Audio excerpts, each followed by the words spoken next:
저는 아담이 이제 모든 가축과 공중의 새와 들의 모든 짐승에게 이름을 준 그 내용, 오늘 19절과 20절의 말씀을 볼 때마다 김춘수의 꽃이라는 그 시가 늘 기억이 납니다.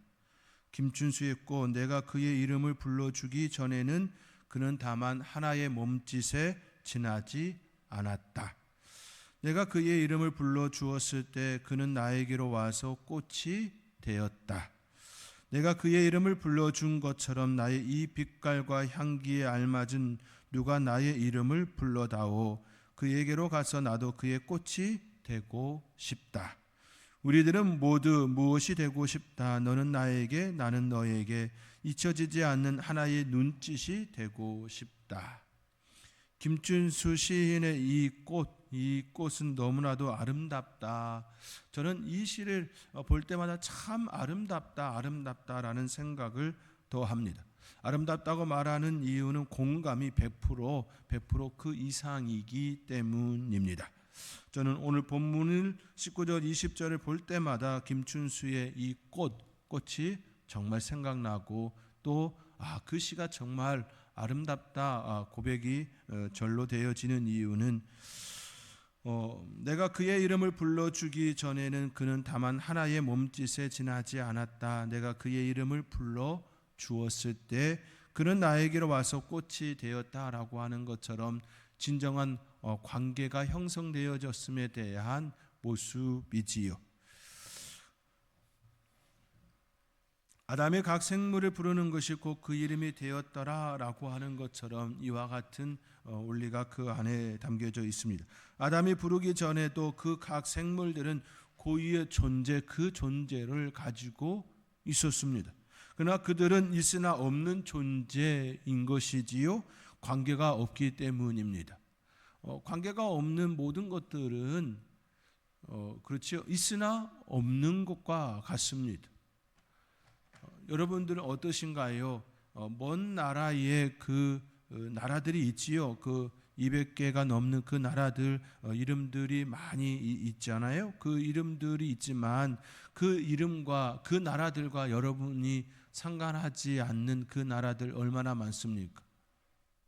알고 있으나 알고 있지 않는, 존재하나 존재하지 않는, 그러나 우리가 매주마다 기도하고 또 그들과의 관계를 맺고 있는, 예를 들면 우리 말레이시아의 엄은영 선교사님이나 케냐의 이동관 선교사님이나 또 캄보디아 선교지를 다녀왔던 그 선교지는 우리의 머릿속에서 지워지지가 않지요.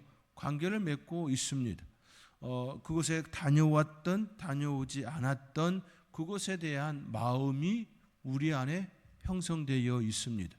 기도할 때마다 더욱더 그 관계는 더더욱 돈독해지는 것임을 볼 수가 있습니다.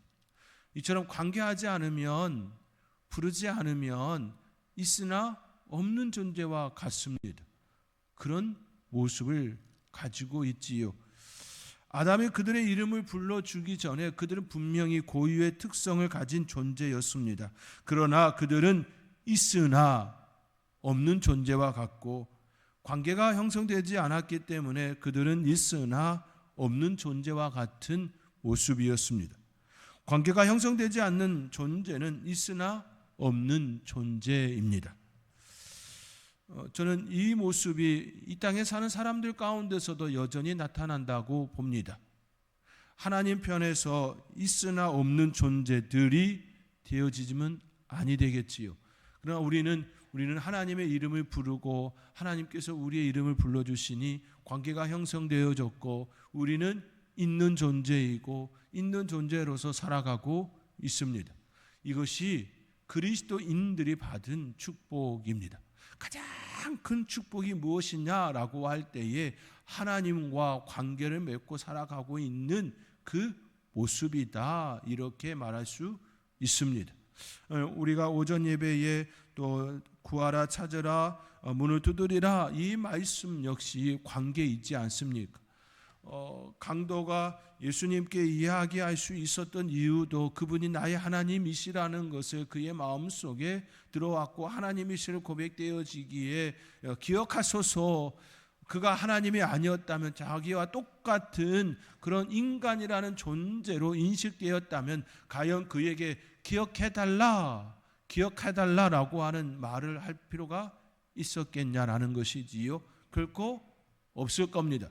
그 말은 살아있는 존재나 필요한 말이지요. 오히려 죽는 사람이 살아있는 사람에게 나 기억해라 이런 얘기는 할 수가 있지 않습니까?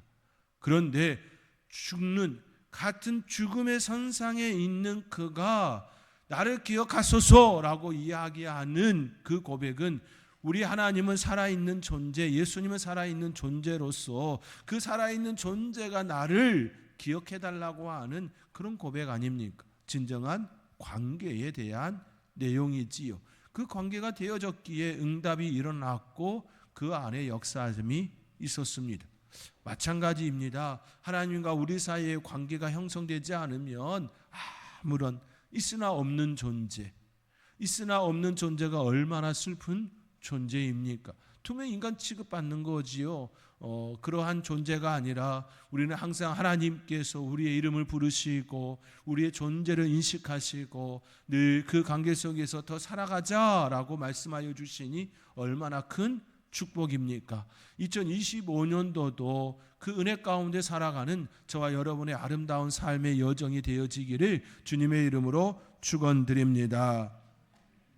아담은 그들에게 이름을 붙여 주었습니다. 그들이 가지고 있는 그 특성을 잘 보고 그에게 이름을 주었습니다. 이름이 갖는 영향력은 여러 가지 말할 수 있습니다. 여러 가지 중에 몇 가지를 얘기해 보면 이름을 갖는 그 특징을 보면 이렇죠. 이름이 갖는 영향력은 첫 번째로 이미지를 줍니다. 이름을 딱 부르면 해바라기 하면 이미 여러분 머릿속에 이미지가 형성이 됩니다. 김영래 하면 여러분의 머릿속에 이미지가 형성이 되어 있습니다. 흰머리로 기억되시나요? 네, 그렇지요. 예전에 제가 중학교 때, 고등학교 때에 저의 이름을 소개할 때에 이제 청년 때도 마찬가지였습니다만 그때도 제가 소개할 때에 이런 소개를 했습니다. 심형래에서 심을 김씨로 바꾸면 저의 이름입니다 라고 소개를 한 바가 있습니다. 그렇게 하면 굉장히 빨리 사람들이 이해를 하더라고요. 심형래라고 하는 이미지가 이미 각인되어 있기에 심형래에서 김씨만 심을 김씨로만 바꾸시면 저의 이름입니다 하면 그 다음에 너무나도 쉽게 기억을 하는 겁니다. 이름에는 이미지를 부여해 주는 것이지요.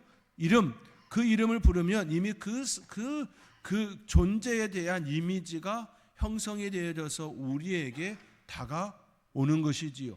코끼리 하면 지가 생각나지 않지요. 코끼리 하면 거대한 것이 먼저 떠오릅니다. 마찬가지지요. 이름은 그 이미지를 줍니다. 그 이미지가 우리에게 강한 힘을 발휘하고 있다는 것 또한 알 수가 있습니다. 이름은 가치를 매겨주지요. 그렇게 코끼리 하면 그 코끼리의 그 가치가 매겨집니다. 코끼리와 자꾸 지혜를 얘기하는데요. 코끼리와 너무나 크기 차이가 나지 않습니까?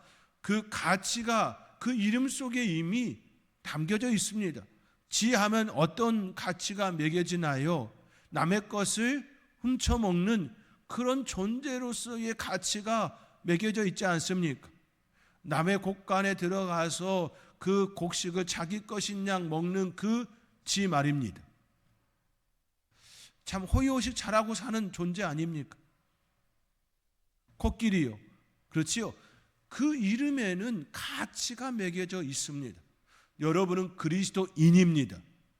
이미 그 이름 속에는 가치가 매겨져 있습니다. 예수 그리스도께서 십자가에서 죽으시고 그 이름을 여러분에게 부여해 주셨습니다. 그 가치입니다. 그 은혜 속에 우리가 있습니다. 그러므로 내가 그리스도인 하나님의 자녀라고 하는 그 이름에 걸맞는 그 가치의 삶을 살아가는 저와 여러분이 되어지기를 간절히 소망합니다. 세 번째는 그 이름 속에는, 그 영향 속에는 구별이 됩니다. 코끼리 지하면 이미 확연하게 구별이 일어나고 있지요. 그렇지 않습니까? 목사 하면 이미 그 이름 속에 구별이 되어 있지 않습니까? 성도 하면 이미 그 이름 속에 구별이 되어 있습니다. 구별을 이야기합니다. 그러므로 내가 어떤 이름을 가지고 있느냐라는 것을 늘 인식하며 살아가야 될 책임이 있습니다.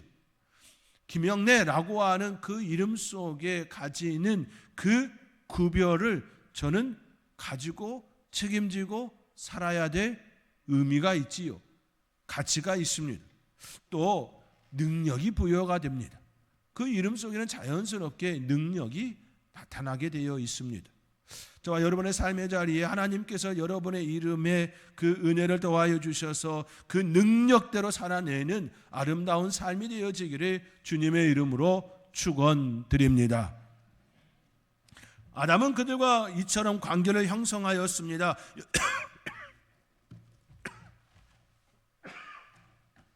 죄송합니다.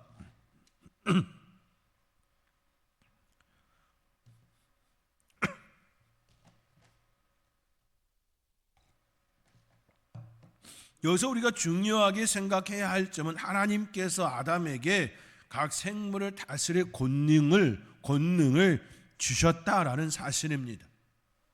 그 이름을 부여하는 자가 되었다라고 하는 것은 결국 다스릴 권능, 그 다스림을 허락해 주셨다라는 말씀입니다. 다스림은 곧 통치이고 관리이고 또 책임입니다. 부모들이 아기가 태어나면 장명하는 것과 같은 원리입니다.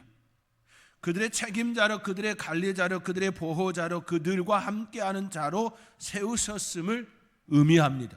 여러분이 여러분의 자녀의 이름을 준다라고 하는 그 위치는 바로 그런 개념 속에 있습니다. 그들이 스스로 독립할 수 있도록 모든 것들을 살피고 하나씩 독립의 단계가 되게 하는 그 모든 가정의 책임자가 됩니다. 보호자가 됩니다. 관리자의 역할이 됩니다. 그들이 온전한 독립을 이루기까지의 그 모든 과정 속에 여러분이 계시는 것이지요. 자녀에게 이름을 지어준다라고 하는 이 의미를 우리가 이미 우리의 삶의 자리에서 느낀 것처럼 하나님께서는 아담에게, 즉 사람에게 모든 짐승, 모든 생물에 이름을 부여하는 권능을 주셨습니다. 권능을 부여받은 인간은 하나님께서 바라시고 원하시는 바를 알고 그것들을 또한 다스려야 합니다. 이것이 바로 사명자의 삶입니다. 아담에게 모든 생물의 이름을 부여하는 그 권능을 주셨다. 권능만이 아니라 거기에는 우리가 우리의 자녀에게 이름을 지어주고 그 아이가 온전히 독립하여 나갈 때까지, 독립한 이후에도 여전히 관계하고 살아가는 것처럼, 보호자로, 관리자로 여러 다양한 모습으로 살아가는 것처럼 모든 생물에 대하여, 이 지구에 관하여 그런 책임이 인간에게 주어졌다라는 이 말씀입니다. 그러므로 우리는 내가 가지고 있는 이 이치에 대하여서 소홀히 여기면 아니 됩니다. 경홀히 여겨서는 아니 됩니다. 내 삶의 자리에 늘 그 중심에 하나님의 말씀을 두고 살아가야 합니다. 그러한 저와 여러분 가운데에 하나님의 풍성한 역사가 나타나기를 주님의 이름으로 축원드립니다. 이 말씀을 앞뒤로 이 말씀이 주어집니다. 19절부터 21절까지 하나님 아담에게 이제 그 이름을 부여하는 그 일들 가운데에 19절 20절 그 앞뒤로 18절에 여호와 하나님이 이르시되 사람이 혼자 사는 것이 좋지 아니하니 내가 그를 위하여 돕는 배표를 지으리라 하시니라. 이 말씀을 주시고 아담이 생물의 이름을 부여하는 그 일이 있고 이어지는 가운데에 아담에게 돕는 배필을 하나님께서 만드시고 그에게 이제 하와를 주는 그 내용이 담겨 있습니다. 아담이 각 생물의 이름을 지어주고 그 앞뒤에 하나님께서 돕는 배필에 대한 내용을 다루고 있다라는 것입니다. 이것은 결국 하나님께서 우리 인간에게 그 아담에게만 주어지는 그 모습이 아니라 전체의 큰 틀 속에서 주셨다라는 이 사실 또한 기억해야 하는 것이지요. 그러므로 하나님께서 그 아담을 보시고 홀로 있는 아담을 보시고 그에게 짝을 주시는 이 사건에 대하여 우리는 한 번 더 깊이 생각해 볼 필요가 있습니다. 저는 오늘 본문 가운데에 하나의 생각, 하나의 그 포인트로 접근해 보고자 합니다. 하나님께서 아담에게 짝을 지어 외롭지 않게 하셨습니다. 책임을 함께 나눌 짝을 지어 주셨습니다. 서로 간에는 부끄러움이 없다. 이렇게 오늘 말씀 25절 말씀에 나타나 있습니다. 아담과 그의 아내 두 사람이 벌거벗었으나 부끄러워하지 아니하니라. 이 말씀을 주고 있습니다. 서로 간에는 부부 사이에는 부끄러울 것이 없어야 합니다. 이것은 숨길 것이 없어야 한다라는 것이지요. 부부에게 있어서 가장 큰 덕목은 수용입니다. 있는 그대로의 수용하기입니다. 이것이 깨어지면 부부 사이에 어려움이 일어나기 시작합니다. 부부간에는 부끄러울 것도 없고 수치될 것도 없습니다. 수치감을 느끼게 되는 순간 두 사람 사이에는 이미 틈이 있는 것이지요. 벽이 생긴 것입니다. 부끄러울 것이 없는 관계, 하나님께서는 부부 사이에서 배우기를 원하시고 계시다라는 이 말씀입니다. 타인과의 관계에서는 이것을 훈련하기가 너무 어렵습니다. 이해관계가 너무 다른 구조에 있기 때문에 부끄러울 것이 없는 이 훈련을 받기에 가장 적합한 사회 구조는 바로 가정입니다. 그리고 그 가정의 중심이 되는 부부이지요. 가장 좋은 훈련의 장소로 하나님께서 부부에게 가정에 주셨습니다. 하나님께서 만드신 최초의 사회는 가정입니다. 가정은 사회의 가장 최소 단위가 바로 가정이지요. 가정에서 훈련되지 않으면 더 큰 사회에서는 더 많은 실수와 넘어짐과 깨어짐이 있을 수밖에 없습니다.